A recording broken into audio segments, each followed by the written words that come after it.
trago novidades sobre Luiz Gustavo no São Paulo. Todos os clubes com mais ou menos problemas no VAR. Você vai entender essa história daqui a pouco. Falo também sobre o São Paulo que voltou a vencer e Luciano desencantou. Tem as últimas do mercado, bastidores, finanças e muito mais. Fala aí pessoal, sou Jorge Nicola, bem-vindos a mais um vídeo do canal, sempre bom ter vocês por aqui, sem perder tempo, pedir para deixar like, se inscrever no canal e ativar as notificações. Nicola, quando o São Paulo vai virar SAF? E a SAF é a única saída para o São Paulo? Acredito que sim, Adelmo. Esse projeto da base, para mim, parece ser interessante, mas eu não sei se há paciência para esperar esse projeto florescer. Vai precisar de pelo menos 4, 5, 6 anos. Você está investindo em jogador da base, de 14, 15, 16, 17 anos, até esses caras chegarem no profissional, jogarem, serem vendidos. Esse processo vai demandar um tempo. A chance não é grande, porque o Conselho Deliberativo precisaria aprovar a mudança no Estatuto do São Paulo. E assim como no Corinthians, em outros clubes, os conselheiros são contrários à SAF, porque você vira SAF e os conselheiros passam a ser verdadeiras rainhas da Inglaterra, tá bom? Meu like é os 50. Será que agora a torcida organizada vai parar um pouco de protesto? Eu espero que não pare, só porque caiu uma vitória. Espero que domingo tenha mais protesto. Jogo no domingo entre São Paulo e Palmeiras no Morumbi, jogo super importante para ambos. São Paulo deu uma distanciada dos 6 primeiros colocados, e para manter-se perto dessa galera vai precisar vencer o Palmeiras. Já o Palmeiras vive um mês muito pesado. O Palmeiras vem da derrota para o Bahia, vem da ótima vitória contra o Vasco, tem esse jogo importante contra o São Paulo. São Paulo jogou bem? De jeito nenhum. Rigoni é jogador para o São Paulo? Também não. É vergonhoso esse elenco. Muitas das contratações feitas pelo São Paulo nessa temporada, sem dinheiro, são contratações ruins, né? Equivocadas. Eu não gostei também da contratação do Rigoni. E o mais maluco é que o Crespo teve um papel importante na contratação dele, mas quando perguntado, o Crespo meio saiu pela tangente, falou, decisão da diretoria. Rigoni foi expulso, para quem não sabe, no primeiro tempo, quando o São Paulo já vencia por 1-0. A verdade é que o argentino colocou em risco a vitória do São Paulo. Está fora do próximo jogo, não enfrenta o Palmeiras no final de semana, e o Rigoni precisa participar de jogos por pelo menos 45 minutos para que uma cláusula obrigue o São Paulo a renovar o contrato dele, tá bom? O São Paulo surpreendeu, o Luiz Gustavo foi o melhor em campo, foi mesmo. Cheguei a contar para vocês que dentro do São Paulo, a chance de Lucas Moura e Oscar não renovarem o contrato para o ano que vem, não ficarem no ano que vem é muito pequena, eles têm contrato longo. O Oscar até 2027 e o Lucas até 2026. Então, apesar da péssima performance na temporada, eles estão garantidos para 2026. Já o Luiz Gustavo, cujo vínculo se encerra em dezembro desse ano, não tinha garantia. Pelo contrário, a avaliação é de que acabaria a temporada e liberariam ele. Mas o Luiz Gustavo foi tão bem, mas tão bem, deixou uma impressão tão legal, que se ele mantiver esse nível, o São Paulo vai convidá-lo a renovar o contrato, tá bom? Vale a lembrança de que o Luiz Gustavo não jogava desde 2 de abril, quando se constatou uma embolia pulmonar, ele precisou passar 3 meses sem atividade física nenhuma, foi voltando aos pouquinhos e jogou como zagueiro e deixou ótima impressão. O Kaique escreve, Nicola, o que você achou das mudanças do calendário brasileiro para 2026 e da convocação da volta do Ederson para o gol? Eu gosto do Ederson, embora tenha achado super equivocada a decisão dele de trocar o City pelo futebol turco, embora não tenha sido uma decisão dele, né? O City meio que colocou ele para fora.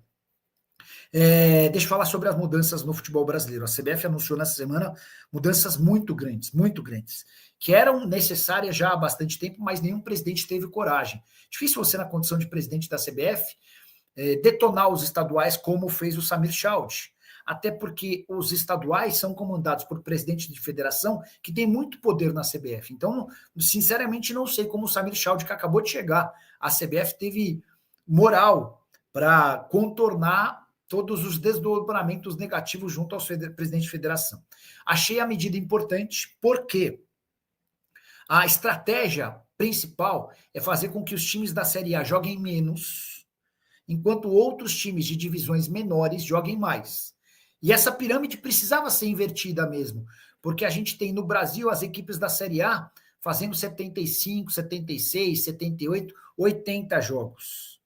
Enquanto os times de Série C, Série D ou sem divisão, com bem poucos jogos para fazer, com um calendário muito espaçado.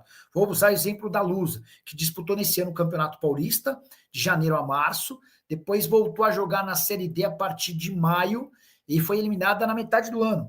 E ficou 6 meses sem ter nada para fazer. Os jogadores já saíram de férias, estão voltando agora no mês de outubro, para começar o planejamento do Campeonato Paulista do ano que vem. Com essa mudança, a Série D, por exemplo, saltou de 64 para 96 times. Então você está dando mais atividade para clubes que ficavam alijados do Campeonato Nacional. A Copa do Brasil também foi aumentada. Ela saltou de 96, ela ganhou mais ou menos 20 vagas. Com a entrada dos times da Série A apenas a partir depois de 5 fases. Enfim, eu gosto, na essência eu gosto. Os estaduais, eu fico com pena da redução dos estaduais, eram 16 datas, vão passar a ser 11. Eu acho que o campeonato estadual emprega muita gente, revela muita gente. As tradições dos estaduais são importantes, porque, por exemplo, o campeonato pernambucano é vital para Santa Cruz, para Sport, para Náutico.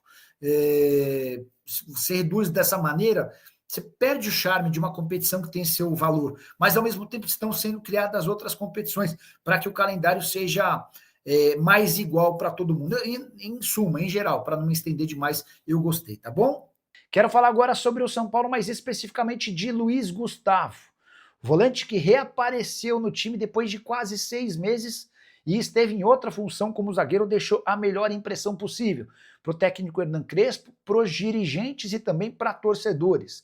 Havia contado para vocês que dentro do São Paulo existia um enorme desânimo em relação ao Luiz Gustavo, tudo porque ele conseguiu estar em apenas 2 partidas da atual temporada quando sofreu uma embolia pulmonar, que quase o impediu de continuar jogando futebol. Existia em algum momento até a possibilidade de o atleta se aposentar. Pois bem, ele retornou aos treinos de maneira mais gradativa nesse segundo semestre, foi começando a ganhar um pouco mais de condição e foi lançado diante de todos os problemas que o São Paulo tinha na zaga para o confronto contra o Fortaleza nessa quinta-feira. Vitória do São Paulo por 2-0, com o Luiz Gustavo tendo grande atuação. Ele foi um dos mais destacados jogadores do tricolor. Nem parecia que alguém com 38 anos de idade e que não jogava desde o dia 2 de abril poderia render tanto. E é por causa disso que o Crespo e os dirigentes do São Paulo não se cansaram de elogiá-lo diante da imprensa. Nesse cenário, se o Luiz Gustavo conseguir performar bem até dezembro, não se descarta a possibilidade de uma prorrogação do contrato. O vínculo se encerra em 31 de dezembro. O grande ponto é seu salário, R$700 mil por mês. Quero falar agora sobre a arbitragem. Quais são os clubes mais prejudicados e beneficiados no futebol brasileiro?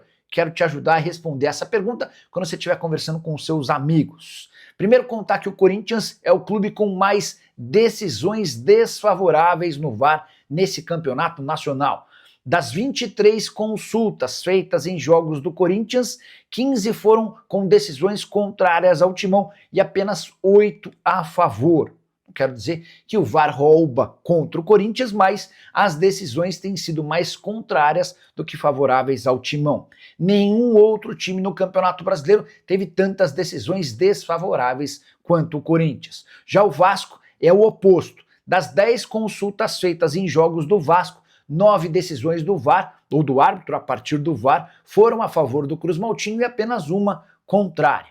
Para completar esse assunto, deixa eu trazer um detalhe que envolve pênaltis marcados para clubes no mundo em 2025. Você tem ideia de quem lidera essa lista?